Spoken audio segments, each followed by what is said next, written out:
Here's a little test for your inner game designer to take. I'm about to fight a level 9 CPU in Vanilla Smash Ultimate 1.0.0. I want you to watch carefully and see if you can find the example of bad game design. 3, 2, 1, go! Game. Wrong. Win. Anything can change. Hey everyone, WhyDo here once again with Ultimate version 1.0.0 running on a Nintendo Switch emulator. Last video I talked about the characters I thought were actually overpowered top tiers before their nerfs, but you don't have to be a broken top tier to have some ridiculous moves. In fact, this version of the game was full of absolutely disgusting tools on characters that weren't necessarily winning tournaments. So today, let's take a dive back into the game design abominations of Vanilla Smash Ultimate. To begin with, we have Krom, and of course, it is no secret that there was just one major difference between the Krom of 2018 and the Krom of today. Call it the Krombo, Kromakaze, Kromicide, doesn't matter. He could chuck his own life out the window to kill you at 0% and make you die first. And don't get me wrong, I play Mii Brawler, I love my cheesy double KO moves, but an attack that you can combo into so easily from anywhere to just always kill the opponent first, I just don't get why this existed. It's ridiculous. And I don't actually think that it made Krom like overpowered or anything. There is a lot of top tiers in this game that can definitely edgeguard his bad recovery super hard and make him suffer. And even in this version of the game, he wasn't, destroying tournaments or anything like that.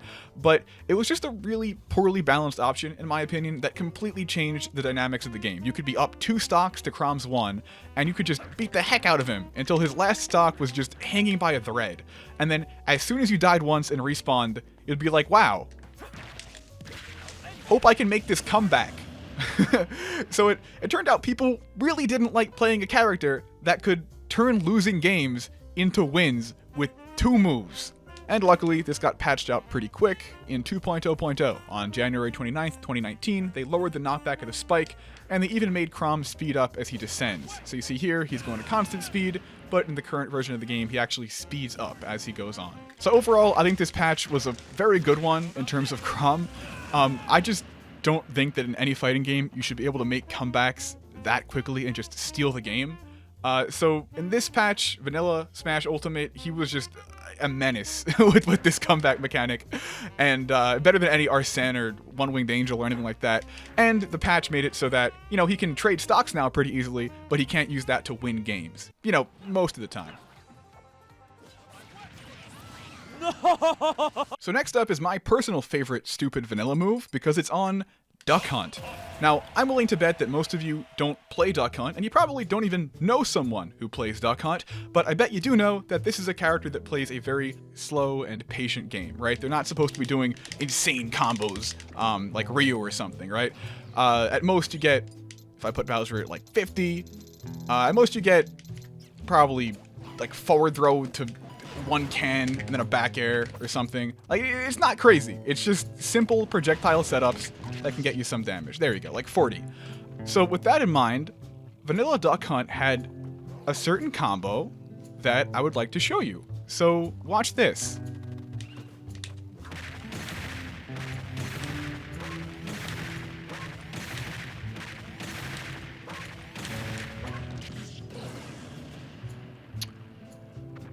Yes, that is a 90% combo from a zoner off of a long-range projectile. Now, I'm not a Duck Hunt player, and the inputs are pretty hard, so I gotta do it on Bowser, but this was just a thing you could get if you were good enough. So again, I don't think this is something that made the character, like, broken or anything, especially because Clay Pigeon has always been a big commitment, and you were locked in place for over a second when you throw it. Like you see, like, I can't shield for a long time. But the frame advantage on hit was just so insane, and combos like these felt kind of out of place on a character that was supposed to be balanced by having trouble killing. You have these committal smash attacks, and, you don't have a lot of moves that just kill. So, and no kill throw, of course. So it just didn't make a lot of sense to me, and it felt absolutely awful to get hit by. If you ran into one of these duck hunts that was doing that combo, you would just die if you got hit with a stray side B. So they did nerf this move in 2.0.0 alongside Krom's up special. They gave Clay Pigeon 3 frames more lag, and the really important thing is that it actually got less hit lag too. And it might not be clear at first, like, why that's a big deal, because, you know, normally hit lag is just a visual thing. If you think of a really strong move like Roy forward smash, for example, I can have Roy forward smash here, that time where I'm frozen in place when he attacks me, that's the hit lag of his move. And normally it's just there to kind of make the move look cooler, to sell its impact. And it does help you react to the move hitting, has some interactions with stuff like SDI, but honestly, mostly a visual thing. And that's true for most attacks in this game. But for projectiles, it just turns the entire thing upside down. It's a whole different story. Hit lag becomes everything. So if I hit Roy with a jab, we both go through hit lag, we both freeze in place, looks pretty normal. But if you look closely, as I throw this Clay Pigeon at him, you can see that Roy is frozen in place, but I'm not. And this is because the character shooting a projectile doesn't go through hit lag, but the character getting hit does. And this basically means that high hit lag on a projectile literally freezes your opponent in time compared to having low hit lag. It makes the move safer on block, it gives you more time to combo, and even today, in Smash Ultimate, they didn't really balance around this fact a whole lot. Like, Mega Man Down Air is just positive on block. He gets to act first. And Samus Charge Shot is a combo starter and a kill confirm, and it's safe on block, all because the hit lag is so high. But back to Duck Hunt. So post-nerf, Duck Hunt can still combo out of this move, even sometimes into itself once, if you're fighting a heavy and you have really good execution, but you're really not going to be getting anything close to the ridiculous multi-Clay Pigeon chains that you would get in vanilla Smash Ultimate. These things, especially in the context of a zoner, were honestly just too much. But aside from the side B nerf, the patches have overall been pretty good for Duck Hunt. Alongside that nerf was a pretty meaningful buff to the neutral B, to Can, and it got 4 frames less end lag, which is pretty huge considering that I would say Can is overall a much more flexible tool in pretty much every situation than side B. You think compared to like a laggy projectile that, yeah, it gives you good reward, but it's kind of predictable, Can is something you can just chuck out in every situation as a combo breaker, as, you know, a neutral setup tool, and something to help you get those hits. So I think that even though you lost these crazy combos, in terms of overall viability, this patch wasn't too bad. And WhyDo actually got ranked 17th in the world, and that was after this patch. So clearly Duck Hunt is still a very viable tournament threat if you put the work in. Just no ridiculous side B combos. Probably for the better. Okay, so I was talking about projectiles and hit lag, and how even in present-day Smash Ultimate, having a lot of hit lag on your projectile is ridiculously good. But before patch 3.0.0, it actually used to be so much worse, and I think Samus is a pretty good character to show that off. Basically, projectiles used to just do more shield damage, like across the board. Almost all characters that had projectiles got their shield damage nerfed pretty hard. So if I set Roy to control and have him block, and I charge up a neutral B, look what happens. Like, picture yourself holding shield against the Samus from full screen. Boom. Instant shield break. Not fun, honestly. And the worst part is that this was only the beginning. That was a fully charged neutral B, and that actually has more end lag than an uncharged one, even if you've charged it almost to full. This has very low end lag. And that meant that you had, like, almost true block strings. It's kind of disgusting, honestly. So, I'm going to charge my charge shot almost all the way until it's not quite full. And I'm going to have Roy block it. And now, look what I can do. Yep, that is a shield break from full shield. And I don't believe you could ever make this a true block string, so there should always be time for Roy to let go of shield and spot dodge or take the hit. But I mean, that's just such a ridiculous tool for pressure on a character that you're supposed to be a projectile zoner. I shouldn't be able to just hit Roy's block with a projectile and now suddenly I have frame advantage. That's kind of ridiculous. Now that we've seen all the crazy stuff that Samus lost, I think it's a good time to move on to what I think is the biggest loser of the shield stunt patch. This character got absolutely gutted in 3.0.0, and that character would be Mii Gunner. The things that Mii Gunner could do to your block with projectiles were illegal. They were just not okay. And you can see if I put Roy to control again, have him shield. Missiles, first off, did a ton of block damage. They just chunked your block. And when you combine them with Mii Gunner's version of Charge Shot, you could actually break full shields from full screen. And that was a block string, like I couldn't let go of shield during that. Now, in my personal opinion, the absolute most disgusting move that Gunner had pre-patch was Bomb Drop, this projectile that I can detonate manually, or if it hits someone, because it did so much shield damage. But on top of that, it also had very low lag, and it didn't even take that long to come out.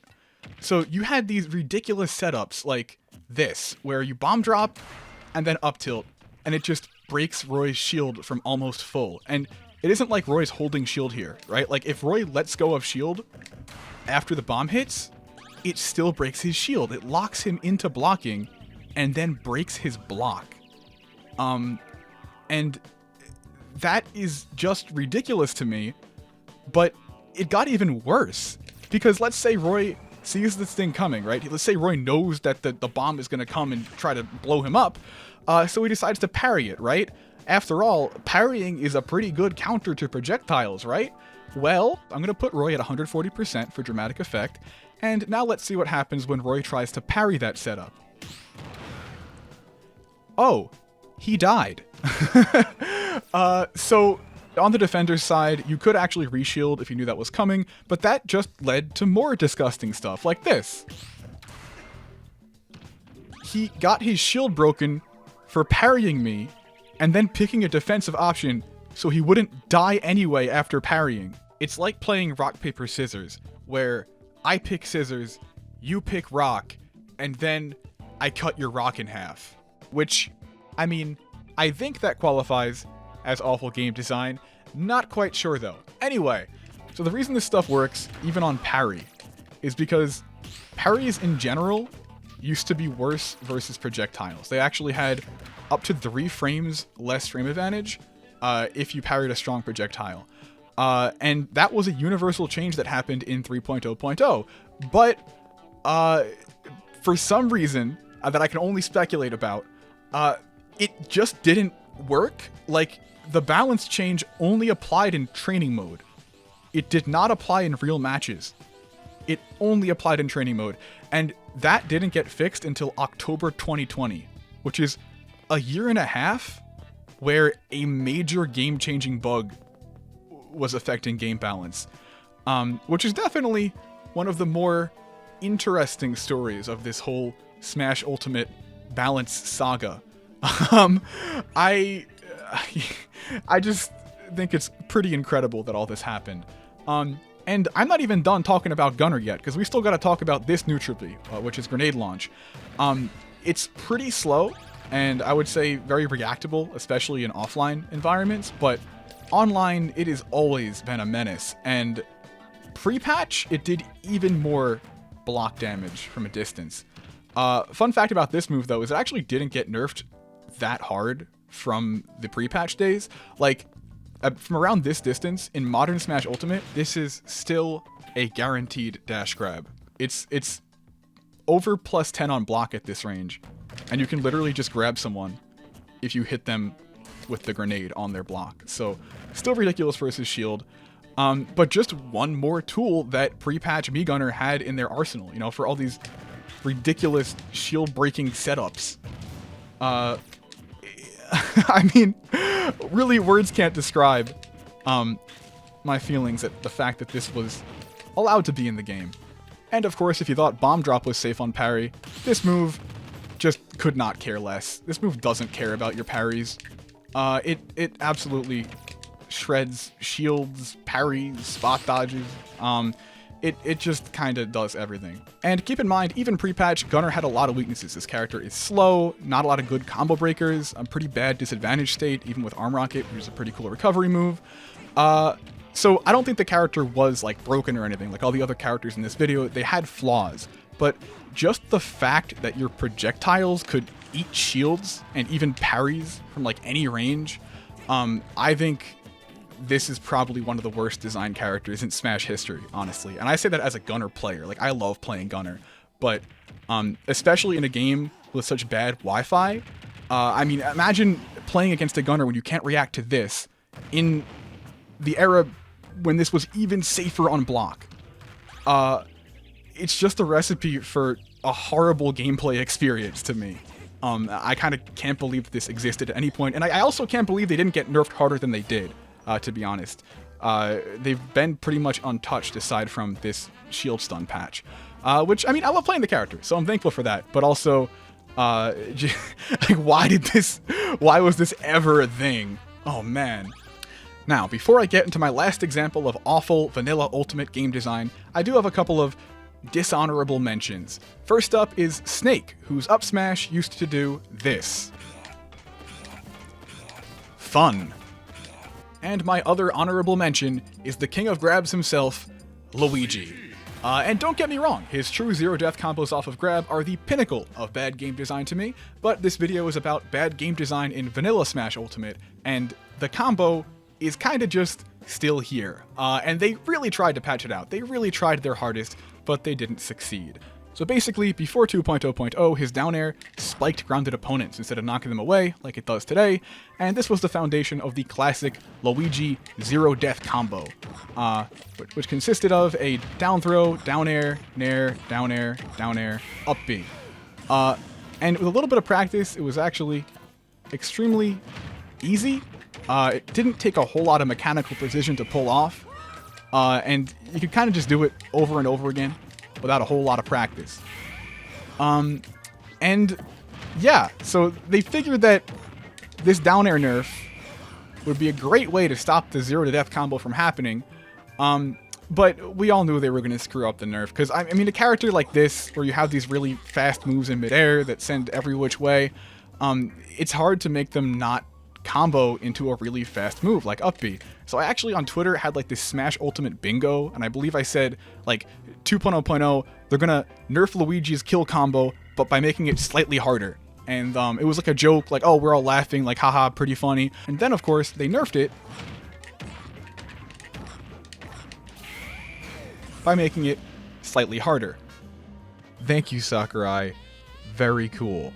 So, finally, after all of that, the character that I think had the most awful design in Vanilla Smash Ultimate was actually still Mii Gunner. I thought about it, and it's definitely Mii Gunner. I'm just going to put that out there. Mii Gunner was messed up with the shield breaks. But the character that I think had the second most awful game design in Smash Ultimate, I'm going to have to go with Ivysaur. This character had a couple of tools in Vanilla Smash Ultimate that made the game a lot simpler in a way that I don't think was very fun. Especially on a character that's supposed to have all these really awesome and diverse tools on different characters. It kind of just felt like you were encouraged to keep Ivysaur out and spam these really powerful options. So the first of those is going to be Razor Leaf, which is just, you know, the projectile. It's still amazing, but it actually came out 2 frames faster in Vanilla Smash Ultimate, which really aided their game plan, especially because of what I'm about to talk about next. So I think the best way to talk about this is just to show you. So I'm going to set Mario's percent to, let's say, around 60 damage. And I'm actually going to add to my percent too. I'm going to turn Stealth moves on to get the effects of Rage. And then I'm going to get about, let's say, 120% Rage. Just to show you what it would have been like in a real match.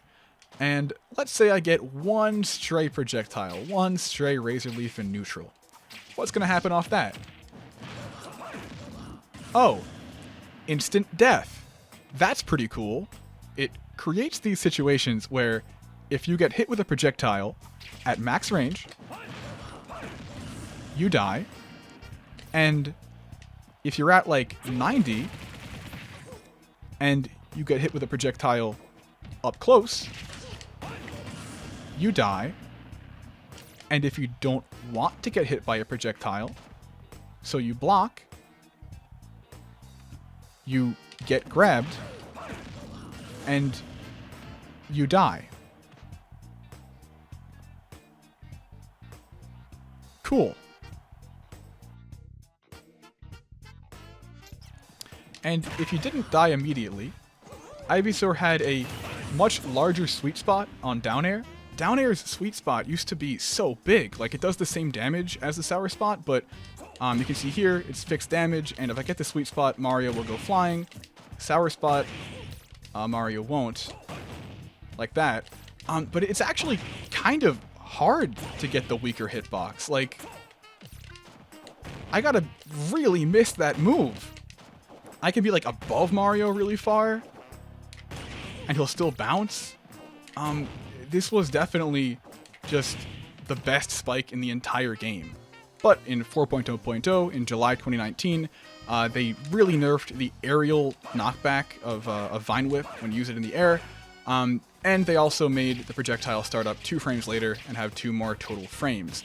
And of course, that was when the down air nerf took place as well. And Ivysaur, really amazing character back then, still pretty great. And I honestly think that Pokemon Trainer might be better now than they were back when Ivysaur had all these broken tools, just because Charizard got a lot of meaningful buffs and the character became kind of more well-rounded. But just because they're better now doesn't mean that Ivysaur didn't have way more crazy jank back then. Because, like, imagine yourself in that really tense last stock situation, right? Maybe you're at 70%, Ivysaur's at 120, and it's Game 3 of Grand Finals, and you're just looking for that last hit you need to win the tournament, and then suddenly you get hit with one stray projectile at 70, and it's all over. This is the kind of thing that happened all the time in Vanilla Smash Ultimate, and honestly, I think it was pretty awful. I mean, Charizard has some of that comeback factor now. Charizard is absolutely ridiculous, but I really agree with the character's design a lot more now, where you have to use all your Pokemon, and you have to really choose your decisions wisely, instead of just going on Ivysaur and just kind of hoping a projectile hits, or that you can get that mix-up into the grab for an early KO.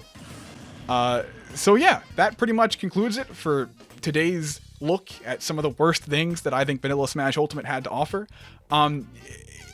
This was an interesting game in 2018. I loved it. I played it a whole bunch, but I gotta say there are some things that I look back at now and I wonder how I tolerated them.